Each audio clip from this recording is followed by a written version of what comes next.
Hello, class. Hello. How are you all? I hope you all are fine. Previous class में question पूछा था मैंने आपको, एक ब्रीफ नोट लिखने के लिए दिया था एग्रीकल्चर पर। एंशियंट टाइम पे कैसी एग्रीकल्चर होती थी, कैसी खेती हुआ करती थी।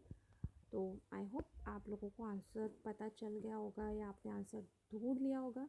एक बार फिर भी आप चेक कर लीजिए, देखिए थोड़ा बहुत मैच करता है या नहीं करता है। So answer is man was a hunter and food gatherer till about 10,000 BC। मतलब 10,000 BC तक आदमी जो था वो क्या करता था, शिकार करता था और खाना इकट्ठा करता था। He used to wander around to search for food and shelter। वो अपने शेल्टर के लिए यानी कि शरण के लिए और खाने के लिए इधर उधर घूमता रहता था, ढूंढता रहता था। His food mainly consisted of raw meat, fruits, vegetable etc। उसके फूड में जो मेनली चीज़ें थीं वो कच्चा मांस, फल और सब्जियां और ऐसी ही चीज़ें थी, कंदमूल, फल वगैरह। Hunted animals provided food to eat, skin to make clothes and bones to make jewellery and weapons. ये क्या करते थे, जिन जानवरों का शिकार करते थे उन्हीं के मांस को खाते थे, उनकी स्किन को कपड़ों के लिए कपड़ों की तरह यूज़ करते थे और उनकी हड्डियों से गहने और औजार बनाते थे।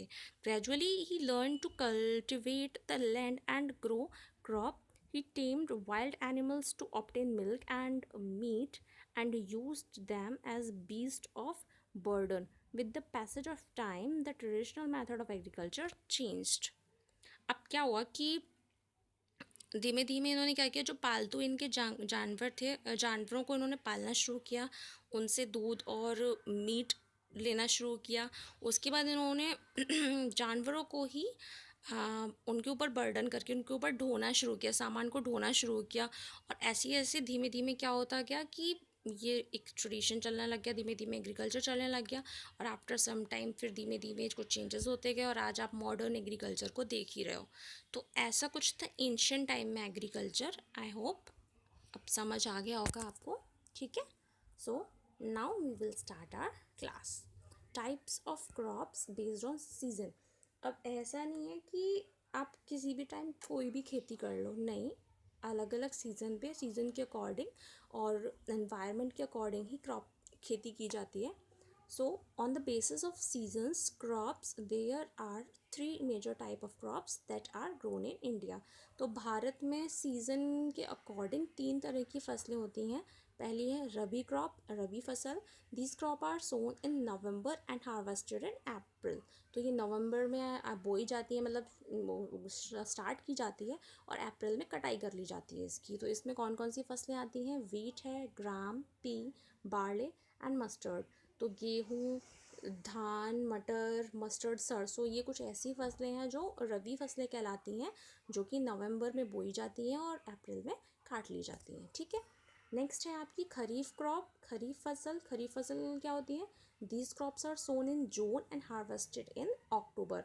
ये जून में बोई जाती हैं और अक्टूबर में काट ली जाती है, मतलब गर्मियों में बोएंगे और सर्दियों में इनको काट लेंगे। For example rice, bajra, cotton, मेज़, ग्राउंडनट। मतलब चावल है, बाजरा, कॉटन मीन्स रुई, मेज़े मीन्स धान एंड ग्राउंडनट एक्सेट्रा। ऐसी और भी फसलें हैं जिन्हें हम खरीफ फसल कहते हैं। अब आती है जायद क्रॉप। जायद फसल क्या होती है, there is a short season between rabi and kharif season in the month of March to June July. मतलब रबी और खरीफ फसल के बीच का जो समय है, मार्च टू जून जुलाई का, इसी बीच में जायद फसल को उगाया जाता है। The crops that grow in this season are zaid crop. These crops are grown on irrigated lands and do not have to wait for monsoon। for example cucumber, pumpkin, bitter ground etc। ये जो फसल होती हैं वो irrigated land पे उगाई जाती हैं और इनके लिए बारिश का इंतज़ार नहीं किया जाता है, मतलब सूखी जगह पे, वैसी जगह पे, दलदली जगह पे कह सकते हैं, उगाई जाती हैं। फॉर एग्ज़ाम्पल कुकुम्बर, खीरा, पम्पकिन, कासी फल, ओके, तरबूजा, खरबूजा, ये इस टाइप की फसलें हैं, ठीक है। कुछ फैक्ट हैं, आई थिंक मैंने आपको पिछली क्लास में भी एक फैक्ट बताया था, यहाँ पे दो फैक्ट हैं आपके लिए जो आपको पता होना चाहिए। First is grapes and wine are mentioned in Egyptian record from almost 2900 BC। यानी कि सोचो कितना पुरानी खेती चली आ रही है, मतलब ग्रेप और वाइन आपकी तब से मेंशन है इजिप्शियन रिकॉर्ड में। ठीक है। Oats were cultivated in north Europe around 1000 BC। Oats खाते होगे आप लोग। इसकी खेती नॉर्थ यूरोप में की जाती थी 1000 BC के आसपास। Second is horticulture. Horticulture is growing of vegetables, fruits and flowers and of plants or ornament and fancy purpose। यानी कि फल सब्जियों फूलों इन सब की खेती को हम क्या कहते हैं? हॉर्टिकल्चर। ठीक है। Okay, next is agriculture practices.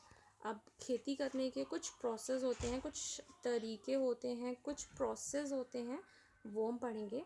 Different activities involve in the cultivation of plant. जब आप प्लांट उगा रहे हो, जब आप कोई खेती कर रहे हो, तो आपको कुछ एक्टिविटी इन्वॉल्व करनी पड़ती हैं उसके अंदर। फ्रॉम सोइंग टू हार्वेस्टिंग, मतलब बुवाई से कटाई तक बहुत सारे प्रोसेस आपको फॉलो करने होते हैं, जिनको आप एग्रीकल्चर प्रैक्टिसेस कहते हो। जिसमें first is preparing of soil. मतलब सबसे पहले आप जो खेती कर रहे हो उसके लिए आपको उस खेत की सॉइल को, मिट्टी को तैयार करना है। ठीक है। Second is manuring. मैन्यूरिंग का मतलब होता है अब मैन्यूरिंग, आपने मिट्टी को तैयार करने के बाद उसको कैसे गुड़ाई वुड़ाई, आई थिंक सुना होगा आपने, खुरपी वगैरह से हम नॉर्मली अपने घरों में छोटी क्यारियों में गुड़ाई करते हैं। ठीक है। Third is sowing of seed. अब आपको बीजों को कैसे उसमें बोना है। ठीक है। Fourth is irrigation. Fifth is weeding and crop protection. Six is harvesting. Seven is storage of grains. अब इसको ब्रीफ में हम आगे पढ़ेंगे। ठीक है। Now first in preparing the soil, यानी कि मिट्टी को तैयार करना। तो मिट्टी को आप कैसे तैयार करोगे? Plants need a medium to grow. अब पौधे हैं, ऐसे ही नहीं कि पौधे को आपने कहीं भी ज़मीन में रख दिया और वो बढ़ गया, नहीं, उसको एक मीडियम चाहिए। इट इज़ कॉल्ड सॉइल, जिसे हम मिट्टी कहते हैं, सॉइल कहते हैं। It is a mixture of sand, clay, decade leaves, various amount of moisture and air, bacteria and earthworm. अब मिट्टी में भी बहुत सारी चीज़ों का मिक्सचर होता है। बालू मिट्टी का, क्ले, डिकेइंग लीव्स यानी कि जो सड़ी गली पत्तियाँ होती हैं, उसके अलावा मिट्टी में मॉइस्चर होना चाहिए, एयर है, बैक्टीरियाज होने चाहिए, और अर्थवॉर्म। आपने अर्थवॉर्म देखे होंगे, वो छोटे छोटे कीड़े होते हैं केचुए टाइप के। ठीक है।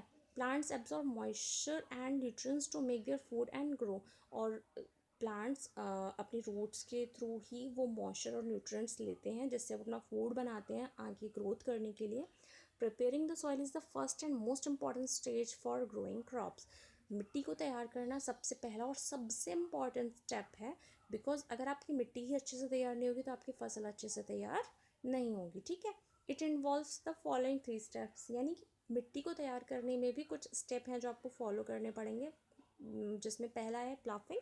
प्लॉफिंग means it is the process of loosening and overturning of soil so as to aerate it and make it suitable for the growth of organism।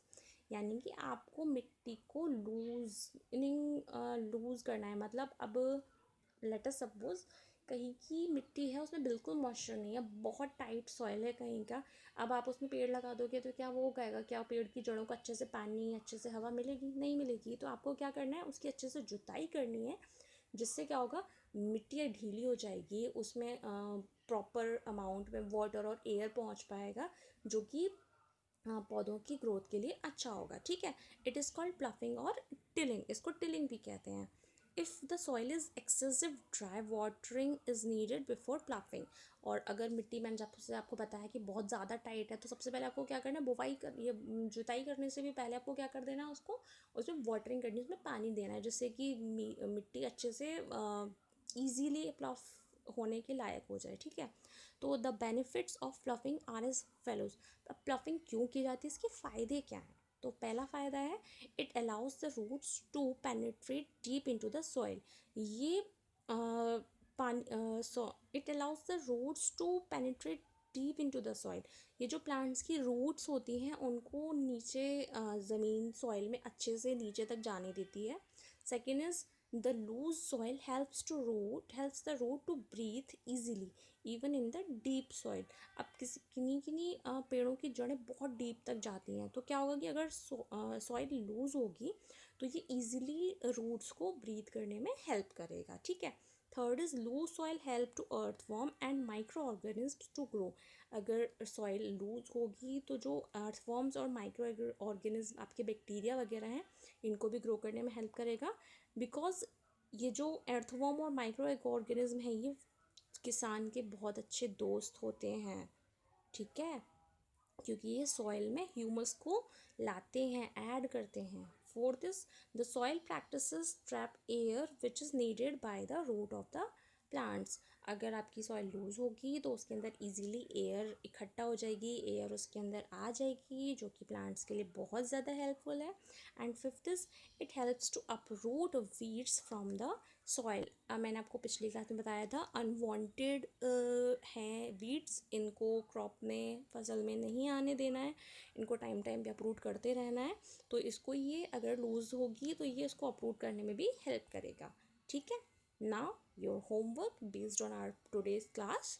First आपको फिल इन द ब्लैंक्स करने हैं. First is dash and dash are beverages. Beverages बताया था मैंने आपको क्या होता है, ठीक है, तो फिल करिए. Second is plants of the same type grown on the large scale are called. Plants जो सेम टाइप के ग्रो किए जाते हैं लार्ज स्केल पे उसे क्या कहते हैं बताइए. Third is ancient civilisation grow up around. प्राचीन सभ्यता किस अराउंड पे ग्रो हुई थी ये भी मैंने आपको बताया था.